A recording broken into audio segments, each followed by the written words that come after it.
Hey everyone, I'll show you how to remove and install SIM card on your Redmi Note 7, as you can see right here. So your SIM card slot is going to be on the left side right here.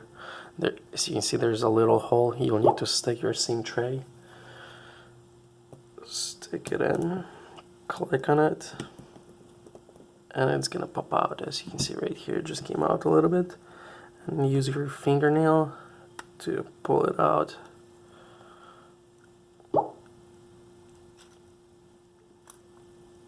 So as you can see, there's your SIM card goes in first, and there's the memory card, and you can see the shape of it. That's how it's supposed to be installed. So the SIM card goes first, and then the memory card, and now you can just slide it in to the phone, and that's how easy it is. And as you can see, the service just came up. That's how easy it is. Thanks for watching. If you like this video, please like and subscribe for more videos, and thumbs up for more likes, and bye bye.